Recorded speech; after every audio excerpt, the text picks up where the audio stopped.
Oke, terima kasih atas kehadiran semuanya. Nanti ini akan saya bagikan ininya di apa namanya, di mana di Teams atau di Edunex ya.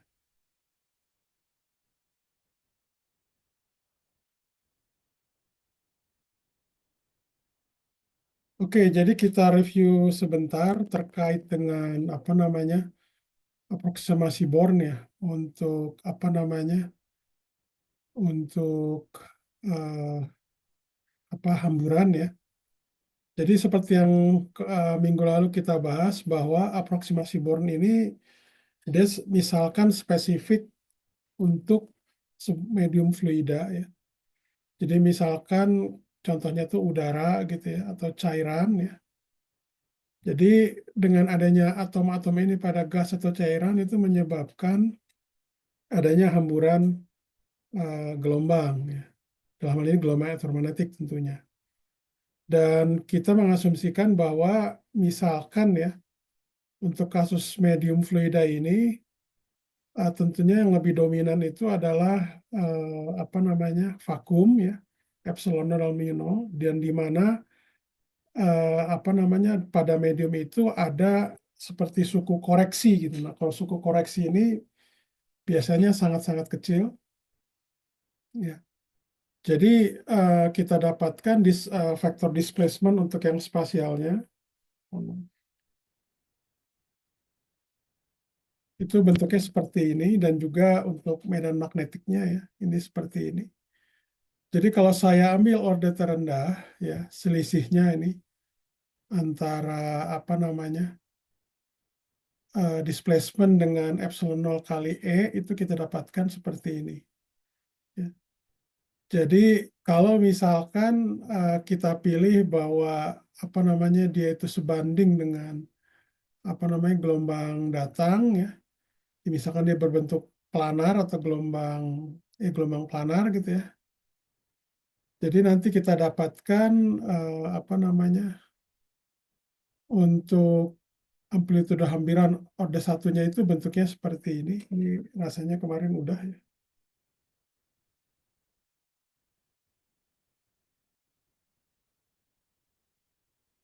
Kemudian eh, untuk kasus seperti biasa, untuk kasus misalkan yang dominan itu adalah dielektriknya dibanding dengan apa namanya eh, apa magnetiknya gitu ya, sehingga untuk yang magnetiknya ini bisa diambil sangat-sangat kecil.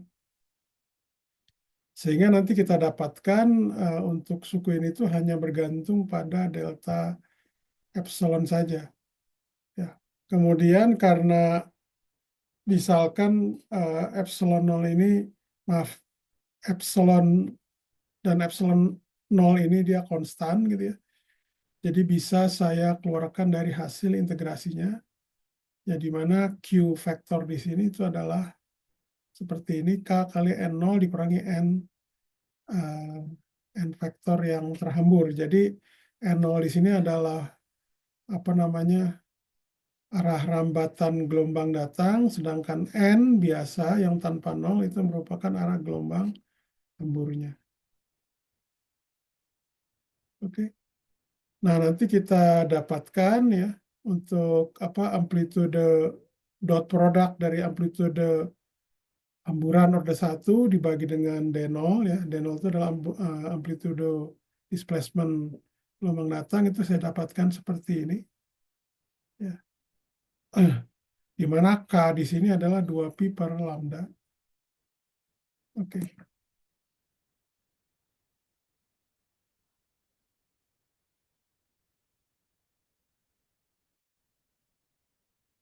Kemudian kalau saya ambil apa namanya aproksimasinya ya untuk kasus gelombang panjang dan bisa dikatakan hamburannya itu ya kurang lebih tidak berbeda jauh arahnya dengan gelombang datang itu bisa saya ambil untuk Q-nya itu akan menuju nol ya sehingga akan saya dapatkan bahwa penampang lintang diferensialnya itu berbentuk seperti ini. Gitu. Nah ini contoh untuk apa namanya aproksimasi Born untuk medium fluida yang dominan dielektrik, ya, dan dia aproksimasinya gelombang panjang. Nah, hal seperti ini itu nanti bisa kita terapkan pada apa namanya penjelasan terkait dengan namanya hukum hamburan Rayleigh, ya. Jadi Rayleigh ini dia membuat rumusan dengan menggunakan hamburan elektromagnetik untuk menjelaskan kenapa langit itu berwarna biru, gitu ya. Dan juga kenapa matahari terbenam atau matahari yang terbit itu dia selain biru juga ada apa namanya warna kemerah-merahan. Jadi eh, modelnya seperti ini. Jadi kita asumsikan kemarin kan bahwa apa namanya molekul-molekul yang diatomik ya seperti apa namanya misalkan H2 apa N2 O2 gitu ya. Itu ketika dia itu menyerap apa namanya menyerap gelombang elektromagnetik gitu ya. Itu akan terjadi polarisasi gitu ya. Akan terjadi polarisasi. Nah, polarisasi oleh molekul-molekul ini karena dia itu campuran ya, N2, O2, ada H2O gitu ya. Tentunya eh, kalau kita ambil efektifnya itu dia itu bisa dikatakan kurang lebih ya identik lah gitu ya, sama jadi dia seperti apa namanya molekul dipol gitu ya. Jadi untuk apa variasi dari permitivitas fluidanya itu bentuknya seperti ini, di mana gamma mol di sini adalah eh, apa istilahnya kita nyebutnya koefisien polarizability apa ya istilahnya tingkat polarisasi dari molekuler gitu ya. Jadi sifatnya ini adalah mikroskopik. Kemudian jadi dia dianggap untuk partikelnya bisa dikatakan identik ya walaupun itu campuran untuk sederhananya. Dan partikel itu ada banyak, jadi kita mengambil delta epsilonnya ini adalah pakai delta Dirac ya, di mana X di sini adalah apa namanya eh, X di sini adalah koordinat medan, sedangkan XJ di sini ini adalah apa namanya letak molekulnya. Gitu. Nah, jadi kalau kita menghitung untuk aproksimasi Born orde pertama itu didapatkan seperti ini. Ya. Jadi dia itu karena dia itu ada banyak, jadi dijumlahkan semuanya. I sampai J. Nah, I sampai J itu mulanya dari 1 sampai N. Gitu. Nah, tentunya karena itu kita jumlahkan, ya, eh, I dari 1 sampai N, J dari 1 sampai N, itu ada kasus di mana I ada tidak sama dengan J, kemudian ada lagi apa namanya, yang I sama dengan J. Nah, dalam hal ini sekali lagi diambil gitu ya, bahwa kontribusi untuk yang I tidak sama dengan J itu sangat kecil dibanding dengan yang I sama dengan J. Sehingga untuk kasus ini kita hanya mengambil untuk I sama dengan J. Nah, ini didapatkan bahwa karena I sama dengan J, karena I sama dengan J, jadi ini nanti dijumlahkan ada N buah, jadi ini sama dengan N. Gitu. Nah, jadi kalau kita asumsikan lagi, ini penyederhanaan lagi, ketika, mohon maaf,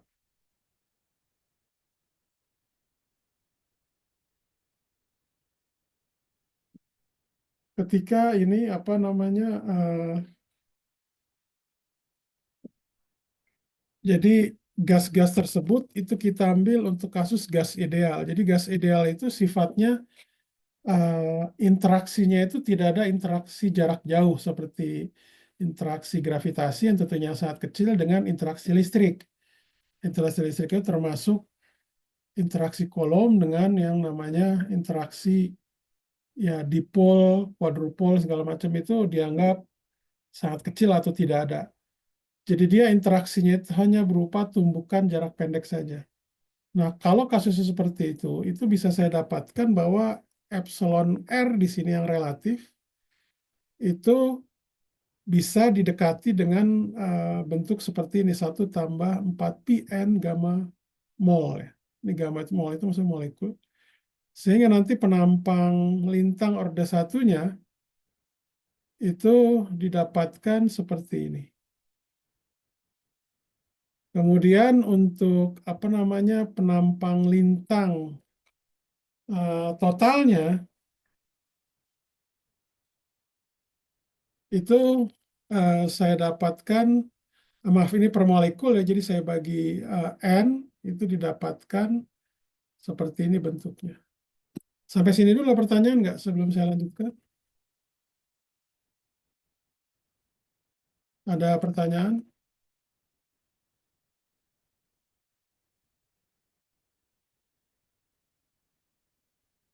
Tidak ada. Oke, saya lanjutkan ya.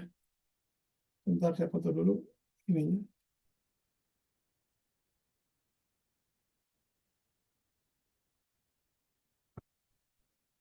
Oke, jadi ini Anda bisa lihat kenapa bentuk 1 plus cos kuadrat theta itu dari yang apa namanya di atas sebelumnya ya, itu kan sama. Jadi dia kita anggap apa namanya gelombangnya M datang itu misalkan dari sinar matahari dianggap terpolarisasi untuk sederhananya. Nah, sehingga kalau nanti Anda ambil total penampang lintangnya itu Anda tinggal integrasikan. Integrasikan itu terhadap V dan terhadap theta. Jadi Anda dapatkan seperti ini. Gitu. Nah, jadi kalau saya berbicara tentang gelombang yang menembus suatu apa fluida, itu tentunya ada yang disebut namanya apa disebutnya atenasi itu apa ya?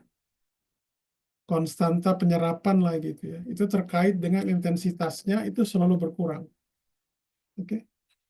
Nah, ternyata alfa di sini yang disebut namanya koefisien penyerapan itu ada hubungannya dengan penampang lintang.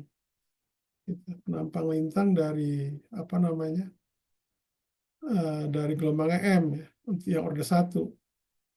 Dan dia ternyata sebanding gitu ya. Artinya apa? Semakin besar penampang lintangnya, itu eh, semakin besar juga daya serapnya gitu.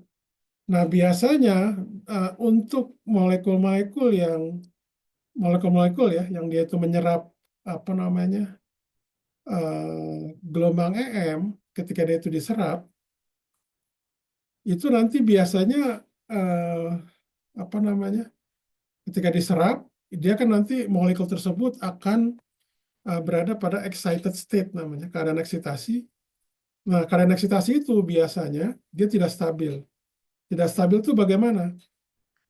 Jadi kalau Anda lihat cahaya tampak itu pada apa namanya atmosfer kita itu akan diserap, itu kan tidak menyebabkan misalkan ya nitrogen ataupun oksigen itu berubah akibat dia menyerap. Artinya apa? Ketika dia itu diserap, molekul-molekul tersebut itu akan memancarkan kembali apa namanya? Memancarkan kembali gelombang EM yang diserapnya. Nah, kebetulan kalau Anda lihat di sini untuk gelombang, jadi K ini sini kan adalah 2 pi per lambda. 2 K di sini, K ini adalah 2 pi per lambda. Dari rumusnya tadi mana ya? Nah, ini nih yang atas. 2 pi per lambda. Artinya apa? Kalau dia itu lambdanya makin kecil, artinya penampang lintangnya akan makin besar. Nah, lambda kecil itu untuk cahaya tampak apa yang paling tinggi? Itu adalah biru. Sehingga biru itu nanti memang akan terhambur yang makin besar. Kalau dia itu terhambur makin besar, diserap molekulnya juga akan makin besar. Dan ketika diserap molekul itu makin besar, dia juga akan memancarkan kembali gelombang uh, biru tersebut. Sedangkan untuk seperti cahaya merah, itu kan lambdanya besar. Ya, kalau lambdanya besar, itu berarti apa namanya yang dihamburkannya itu kecil dibanding dengan biru tadi. Sehingga apa namanya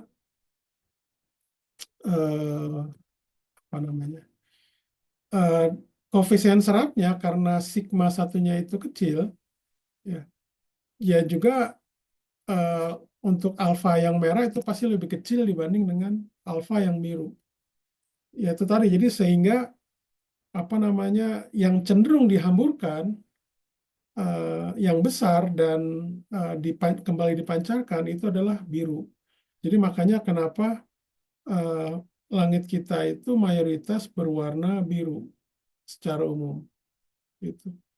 Ketika, nah hal khusus ketika matahari terbenam atau terbit, yang biasanya itu di dekat cakrawala.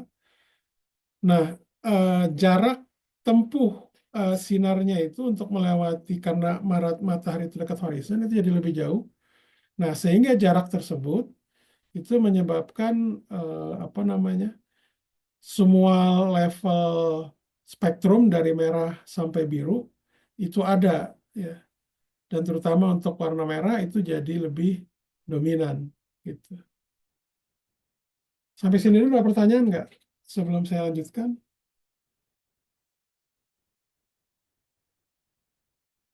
Tidak ada? Oke. Pak, mau tanya Pak, Ya, silakan. mengenai yang hamburan ini kan Pak, kalau panjang gelombang mengenai panjang gelombang, ada sebenarnya panjang gelombang yang lebih pendek kan ada warna ungu Pak. Tapi kenapa warna biru yang kelihatan? Ya, kalau ultraviolet maksudnya. Ya Pak. Ya, kalau Oh, ultraviolet itu kan bukan cahaya tampak. Kalau oh ini ya. dalam konteks kita spektrumnya cahaya tampak. Kalau ultraviolet, namanya juga ultraviolet ya. Itu pastinya kan juga ada kan matahari itu yang apa istilahnya apa namanya sampai ke ini kita. Walaupun memang dia tentunya banyak diserap, ada juga sebagian yang apa namanya apa namanya dipancarkan. Nah, tapi apa namanya memang di sini ini kan cuma mengambil model sederhana.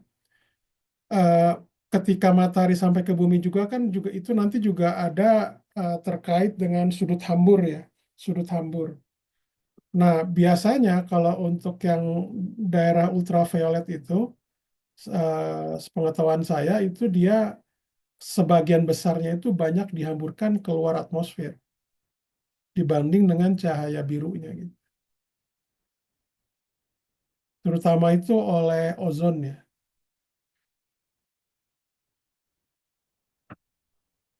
Ada lagi yang lain? Pak, mungkin maksudnya Sudarminto tadi kan kalau kita punya cahaya tampak kan kalau kita Mejiku Hibi Ungu kan ada ungunya.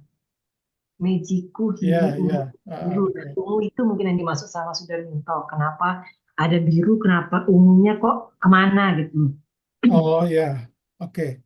Oh ya, ya. Jadi gini, apa untuk kasus yang ungu itu, ya tadi seperti ininya ultraviolet. Jadi dia terhamburnya itu eh, karena kan, jadi gini, kita kan ngelihat itu mayoritas biru, ya, itu kita lihat mayoritas biru, itu karena dia terhamburnya itu memang dihamburkan ke dalam, ke apa namanya, sebagian besarnya itu ke bumi, ke mana, ke permukaan bumi.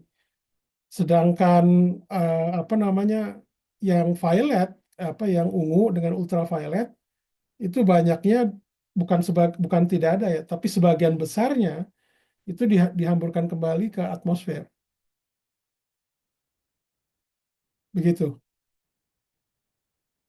Jadi ini sederhana untuk perhitungan sederhana aja kita tidak belum memperhitungkan apa namanya eh, bagaimana sudut hamburnya segala macam ketika bumi menerima sinar matahari gitu ya. Jadi ini cuma model sederhana saja sih sebenarnya. Kalau yang lebih kompleksnya ya seperti tadi penjelasannya secara kualitatif ya kira-kira gitu. Pak, kalau misalkan dia dihubungkan dengan sensitivitas mata manusia, misalkan biru dengan ungu, ternyata kalau misalkan dari peaknya itu kan mata manusia sensitifnya untuk warna biru, sehingga ungunya dia nggak terlalu ini. Kalau kalau saya baca di beberapa sumber. Iya, iya, iya bisa jadi seperti itu. Cuma kalau namanya ultraviolet dengan violet gitu ya, walaupun memang kita kesannya itu maksimal mata kita itu sampai biru, tapi kan dia juga ada ini apa namanya terkait dengan sudut hambur. Jadi kenapa ultraviolet dengan violet itu kan sangat kecil intensitasnya ketika sampai ke permukaan bumi. Karena dia banyak diserap dan dipantulkan lagi, dikeluarkan lagi, dipancarkan ke atmosfer gitu, Bu. Jadi selain memang mata kita, kalau misalkan dia itu sama, arti gini, ya secara logika kan begini. Misalkan katakanlah ultraviolet lah ya, ultraviolet gitu ya. Ini kan pastinya kan dia diserap besar kan.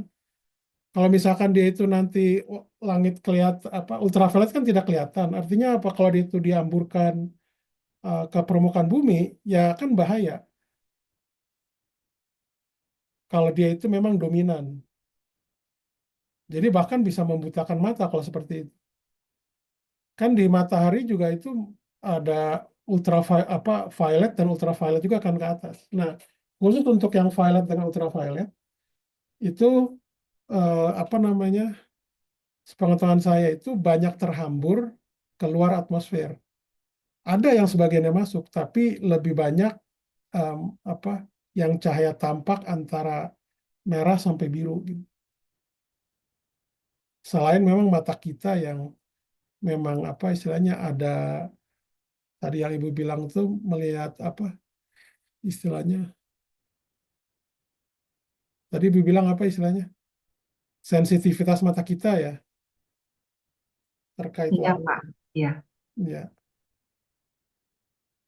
Kalau istilahnya kita pakai perhitungan ini untuk yang ultraviolet ya harusnya ultraviolet juga sama dong terhambur ke ke bumi gitu. Jadi langit kelihatan seperti ungu atau katakanlah yang ultraviolet kan di atas violet ya. Itu malah jadi berbahaya gitu. Jadi ini sebenarnya perhitungan ini memang perhitungan kasar dan hanya untuk cahaya tampak saja yang maksimal biru. Cuma itu aja. Jadi memang cahaya tampak ini secara umum itu mayoritas dihamburkan sebagian besarnya ke permukaan bumi. Makanya kalau ada ozon bolong itu kan apa namanya ultraviolet itu kan nanti akan tembus ke permukaan bumi yang bisa lebih banyak intensitasnya. Itu kan pertama kan berbahaya bagi kulit ya. Terus kalau kena mata kan bisa buta ultraviolet itu.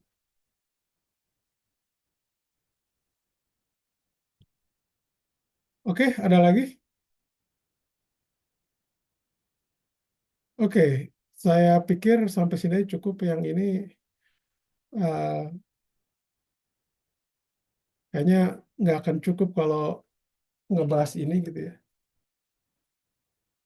terkait dengan hamburan bola. Jadi kita langsung masuk saja ke eh, ini berdasarkan apa SAP kemarin ya untuk minggu ini harusnya kita membahas tentang difraksi gelombang elektromagnetik. Oke,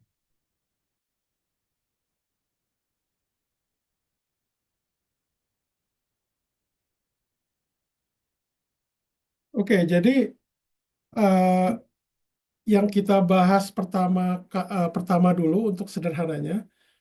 Jadi gelombang elektromagnetik itu bisa saya sederhanakan menjadi medan skalar. Jadi nanti difraksinya itu berdasarkan difraksi dari eh, apa amplitudenya yang bergantung pada R saja nih yang psi S. Jadi kalau kita misalkan punya persamaan Helmholtz dengan sumber itu bentuknya seperti ini. Jadi kalau misalkan kita menggunakan teorema Green, jadi Bapak Ibu bisa lihat apa namanya di buku Jackson atau di buku Jackson sih terutama ya. Jadi untuk apa namanya persamaan Helmholtz ini Ya. Jadi kalau kita istilahnya G di sini adalah fungsi green, ya, fungsi green. Jadi kalau hasil apa namanya CS ini saya ganti jadi fungsi green, saya kalikan CS gitu ya. Seperti ini itu akan saya dapatkan bahwa apa namanya ini itu sama dengan minus rho. Rho itu adalah rapat dari apa sumbernya ya, rapat sumber ya. Dia bergantung pada ininya koordinat sumbernya tentunya dikalikan dengan G ya. Integrasi terhadap volume terhadap koordinat sumber ditambah CS yang fungsi dari R. Sehingga secara umum solusinya itu adalah seperti ini. Di persamaan yang bawah ini. Oke. Di mana N vektor itu adalah vektor nomor permukaan. Ya, jadi kalau namanya N prime itu berarti dia permukaan sumber. Gitu. Jadi Anda bayangkan di sini misalkan ada permukaan, ya ini titik O di sini. Seperti biasa, R prime itu adalah koordinat sumber, sedangkan R itu adalah koordinat medan. Seperti itu. Nah, kalau kita aplikasikan pada hamburan, ya, artinya di titik P di sini, itu dia menggambarkan gelombang terhambur yang secara umum bentuknya seperti ini. Ya, jadi yang sebelah kiri ini itu adalah gelombang terhambur, yang di dalamnya, yang di sini, yang CS di sini, itu adalah insiden ini maksudnya ini adalah gelombang datang. Ya.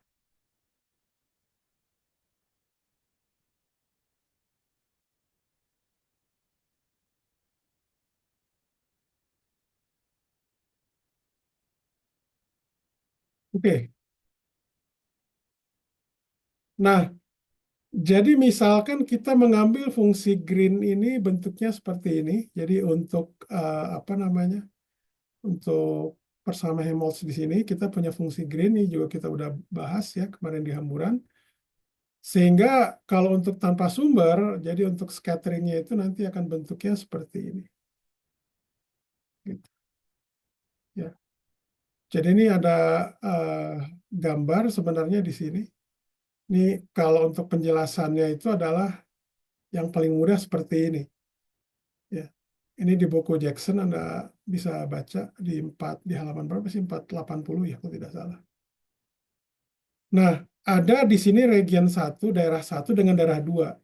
Ada S1, S1 ini merupakan baik juga S1 di sini maupun di sini itu adalah terkait dengan yang namanya apa namanya kita nyebutnya adalah bukaan ya. Jadi ini adalah permukaan bukaan. Sedangkan permukaan layar itu di daerah 2 antara permukaan S1 yang merupakan bukaan atau aperture kita nyebutnya dan S2 ini adalah boundary-nya. Jadi kalau dari gambar ini misalkan yang S1 itu adalah ini ya aperture di sini. Sedangkan S2 itu di luar. Jadi kalau yang observasi yang layar terkait yang gambar apa namanya terang gelap itu tuh layar di sini layar di sini. Kalau yang di sini itu adalah permukaan aperture-nya di S1 di sini. Ini source. Gitu. Sampai sini dulu ada pertanyaan nggak?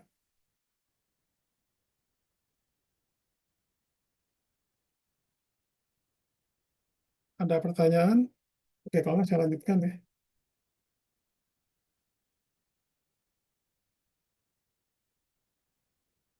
Oke, jadi gambarannya seperti itu.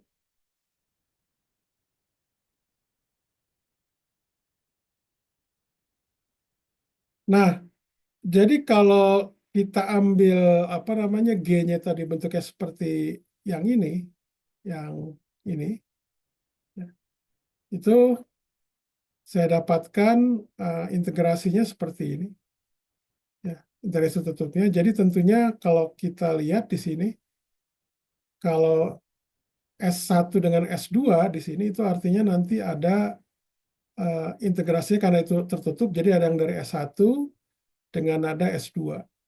Gitu. Nah, S2 itu merupakan apa istilahnya, S itu maksudnya ini ya, surface ya, permukaan ya, bukan strata, bukan, beda. Nah, S2 itu adalah daerah asimptotik kita nyebutnya. Jadi yang daerah yang sangat-sangat jauh.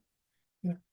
Sehingga kalau untuk yang sangat jauh itu nanti kita akan bisa kita aproksimasikan gelombangnya ini jadi gelombang apa radiasi. Nah, gelombang radiasi itu kita tahu untuk yang dia itu sangat jauh itu ada faktor E pangkat I K R per R. Gitu. Sedangkan turunannya itu nanti akan Anda dapatkan seperti ini. Ya, ini juga sama yang faktor depannya ini dia akan berbentuk seperti ini. Kira-kira gitu. Sehingga karena dia itu semuanya seper R gitu ya. Nanti kalau saya ambil karena R-nya itu sangat jauh di sini, S2 itu, ini nanti akan menuju nol hasil integrasinya.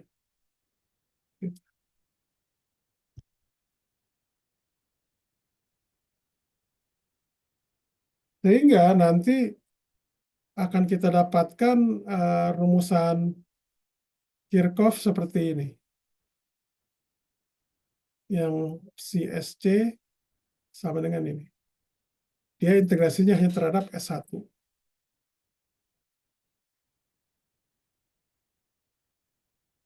Jadi integrasi S1 ini seperti yang saya katakan bahwa S1 itu ada di dalamnya ada bukaan.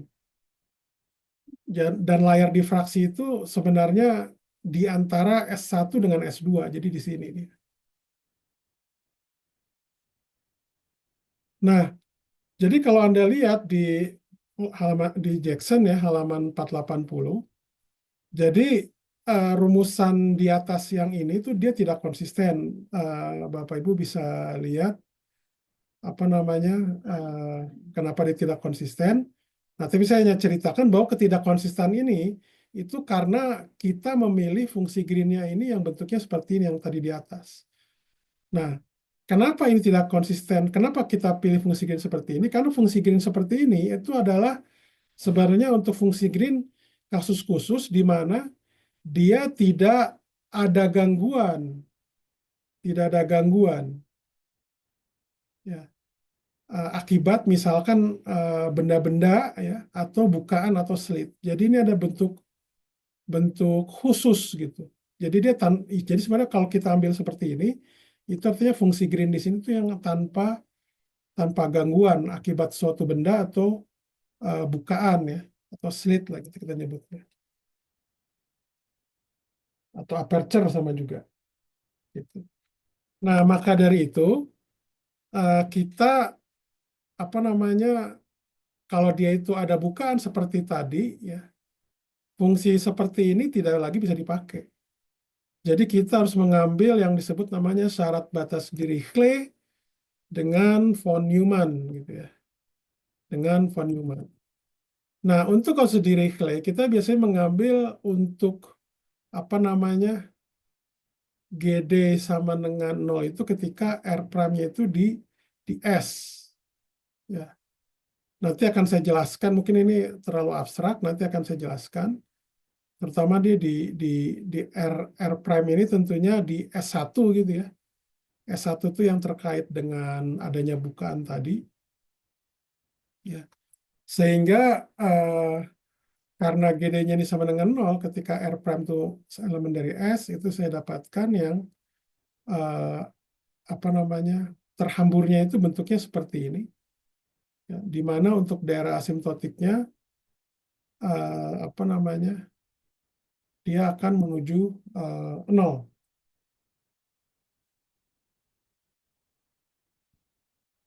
Kemudian untuk kasus von Neumann misalkan, itu kita mengambil syarat dia turunan normalnya dari apa namanya fungsi green-nya itu 0 ketika R prime-nya itu di S atau S1 lah di sini. Ya, sehingga nanti kita dapatkan gelombang terhamburnya itu jadi bentuknya seperti ini.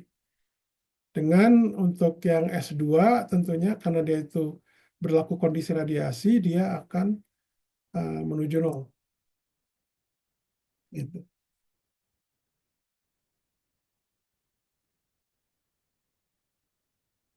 Oke, saya lanjutkan ya. Ini mungkin terlalu abstrak ya bagi Anda semua.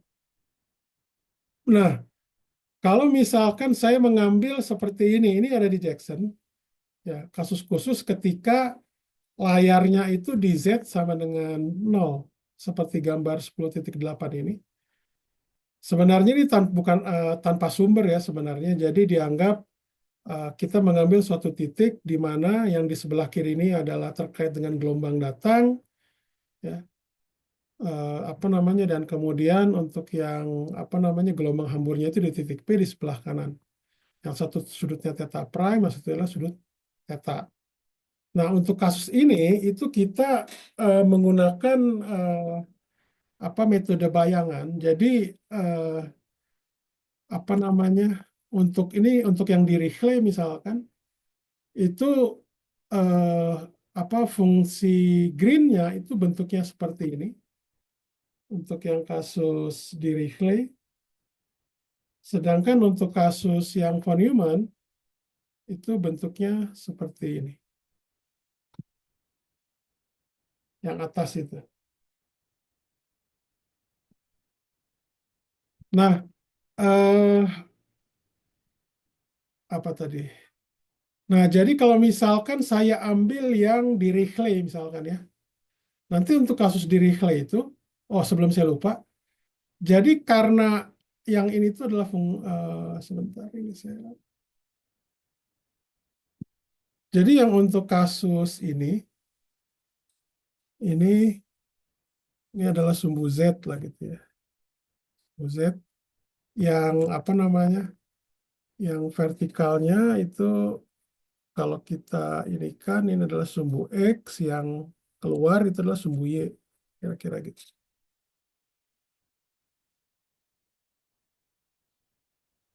Oke, jadi untuk kasus di Richle misalkan eh, apa namanya, eh, dia bentuknya seperti ini di mana kita mengambil vektor normal permukaan itu adalah yang ke arah sumbu Z kan. Ini sebenarnya n di sini adalah n prime. N prime di sini adalah sama dengan Z. Ya, sehingga kalau saya dotkan apa namanya nabla prime di sini itu hanya turunan terhadap Z saja. Nah, sehingga nanti untuk syarat batas di Richle itu kita punya gelombang terhamburnya itu bentuknya seperti ini dan kita evaluasi pada Z prime-nya sama dengan 0. Gitu. Ya. Oke?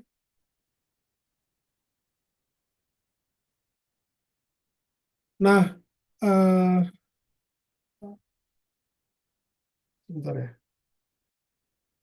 Ini, oke, sudah.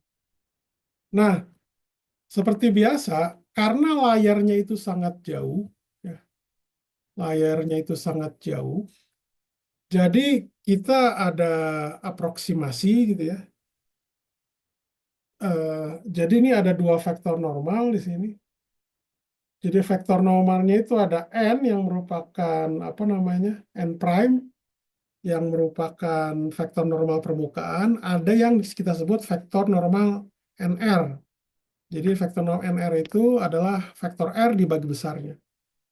Jadi kalau kita aproksimasikan untuk layar pengamat sangat jauh, itu saya dapatkan bentuk yang terakhir seperti ini, dievaluasi pada Z prime sama dengan 0. Oke, ini apa namanya eh, yang nanti rumus terakhir ini akan kita gunakan untuk menjelaskan kasus contoh yang jadi ini mungkin masih abstrak ya bagi Bapak Ibu semua. Nah, jadi saya mengambil contoh misalkan untuk kasus bukaan persegi. Kasus bukaan persegi. Nah, tentunya kalau Anda lihat di sini, gelombang terambur ini itu dia bergantung juga pada gelombang datang. Dan juga eh, jadi kalau ini ada gelombang datang, sedangkan yang ini sebenarnya kita nyebutnya itu adalah fungsi bukaan ya, atau aperture function kita nyebut. Yang ini guys. Jadi yang ini itu kita nyebutnya aperture function. Yang apa yang ini nih, yang saya lingkarin.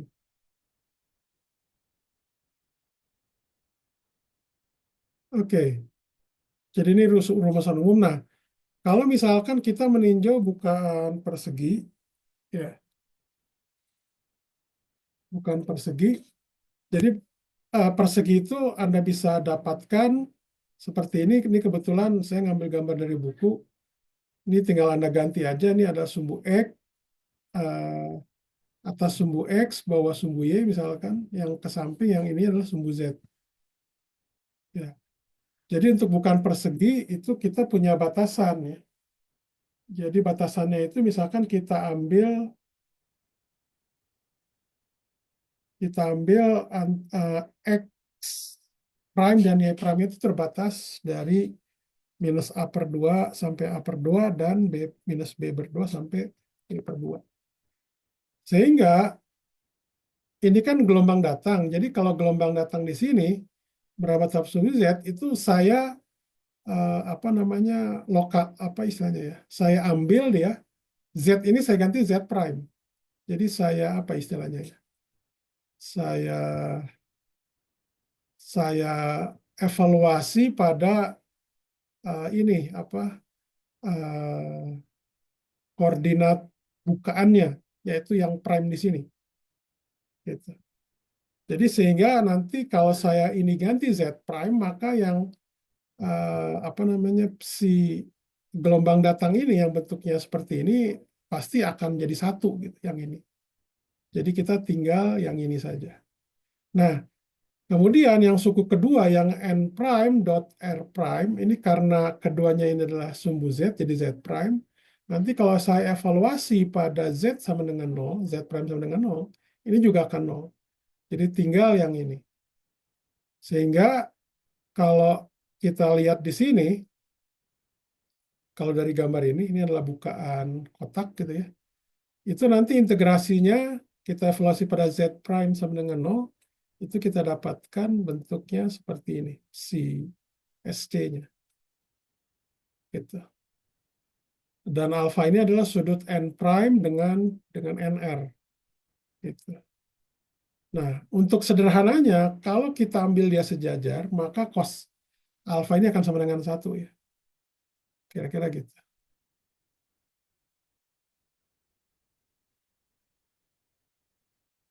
Oke, saya lanjutkan. Nah, jadi untuk kasus bukaan rektangular atau bukaan persegi, karena X dengan Y itu dia saling bebas, maka nanti akan saya dapatkan eh, gelombang terhamburnya itu jadi bentuknya seperti ini, yang sebelah kanan ya. Di mana beta dengan delta itu bentuknya seperti ini. Jadi beta itu adalah KAX per 2R, dengan delta itu adalah KBY per 2R. Ingat R di sini adalah jarak dari celah ke layar ya. Harus diingat. Nah, jadi yang kita pelajari di fisika dasar itu misalkan kita ambil aproksimasi seperti ini. Kalau misalkan B di sini, yang Y ini misalkan, itu dia jauh lebih kecil daripada A. Sehingga nanti B-nya di sini bisa kita ambil sangat kecil sehingga kita bisa setting akan menuju 0. Atau sebaliknya juga kalau kalau misalkan B-nya sangat besar, ya B-nya sangat besar dari A, itu berarti A-nya bisa kita ambil menuju 0. Terus sebaliknya sama saja. Sehingga nanti bisa kita dapatkan apa namanya, bentuk seperti ini. Ya, kira-kira gitu. Jadi ini adalah formula yang biasa kita kenal ketika kita mengajar fisika dasar. Kira-kira gitu, Bapak Ibu semua, ada pertanyaan nggak terkait ini? Sebelum saya lanjutkan.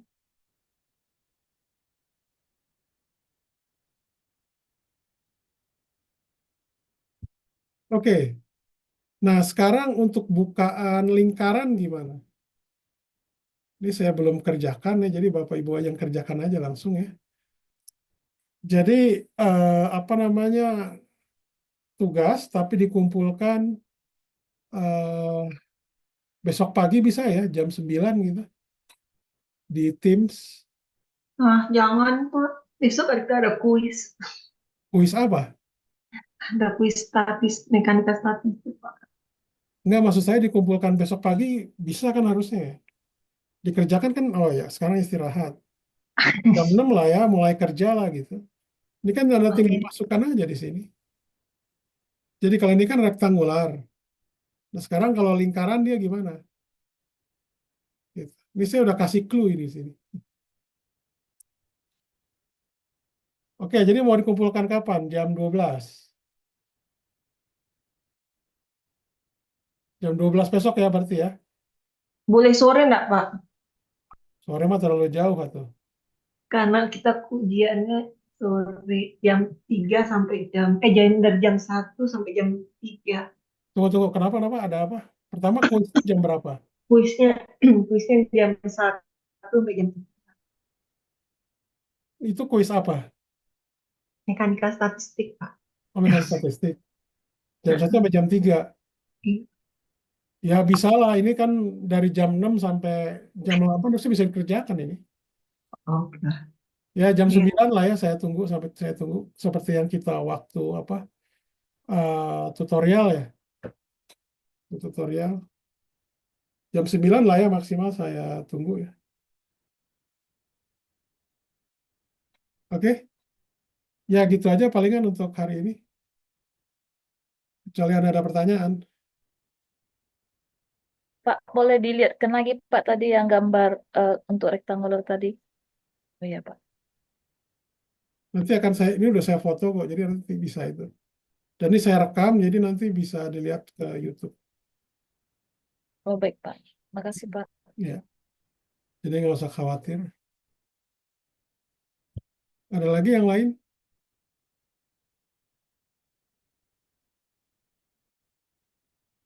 Nah, jadi nanti untuk kebetulan kalau untuk yang skalar ini secara umum sebenarnya eh, kita mengambilnya psi di sini dia konstan ya. Jadi dia bisa dikatakan gelombang elektromagnetiknya itu secara spesifik terpolarisasi. Kalau dia itu tidak terpolarisasi, kita mengambilnya jadi vektor. Itu nanti mungkin hari Rabu lah ya kita bahas. Tapi kurang lebih persamaannya itu sama lah dengan yang ini gitu, yang kita ambil. Mana itu? Ya persamaannya ini sama seperti yang kita ambil seperti ini. Cuma bedanya nanti Anda ganti di sini jadi vektor saja gitu. Kira-kira gitu. Ya itu akan kita bahas insya Allah Rabu lah. Rabu. Oke, jadi jam 9 ya saya buat di Teams jadinya. Oke, ada pertanyaan lagi nggak sebelum saya absen?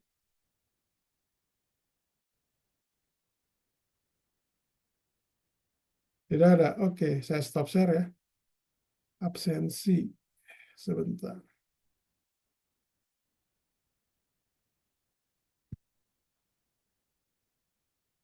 Absensi.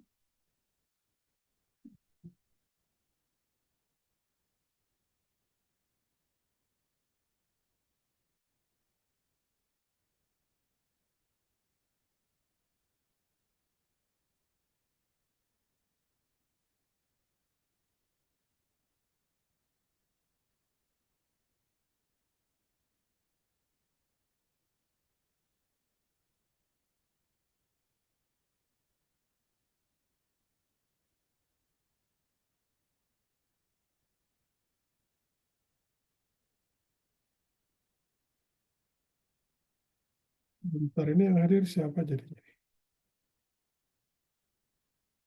Ini ada 12, berarti dikurangin saya jadi 11 ya. Yang hadir siapa nih? Bayu nggak ada ya. Ini berarti kurang satu. Kira-kira siapa yang belum hadir nih? Alvin Nur Alba pada nggak? Hadir, Pak. Salma ada. Salma Hadir, Pak. Arida Hadir, Pak. ada. Sudarminto, Hadir, Pak. Kamilah Nada. Kamilah Nada, Hadir, Pak. oh, hadir. Oke. Jangan tidur dulu ya. Ini belum masih di absen. Putri Utarmining Tias, Hadir, Pak. Angela Krista. Angela Krista tidak ada berarti ya. Di sini juga emang Ada Angel. Ah, Ada oh, Angel. tiduran kali deh. Ayasnya ada nggak? Hadir, Pak. Hadir. Ahmad Rosidan, Hadir, Pak. Hadir. Ahmad Asbi, Ahmad Asbi tidak ada berarti ya. Ahmad Asbi di sini juga tidak ada. Ahmad Hasbi, oke. Aulia ada, Janatin, Pepi ada. Ada, Pak. Hah? Pepi ada. Ada Pak, hadir. Ya, ya. Pak, tadi yang Roski dan Rivaldi tadi ada hadir, Pak. Ahmad Rosidan, Mm-mm. ya hadir betul. Ya. Ahmad Hasbi yang tidak ada, Ya, Pak. sama Bayu ya. Oke, itu aja dari saya. Terima kasih banyak semuanya. Selamat malam. Punten ya mengganggu waktu tidur Anda. Oke, terima kasih. Assalamualaikum warahmatullahi wabarakatuh. Waalaikumsalam. Waalaikumsalam warahmatullahi wabarakatuh.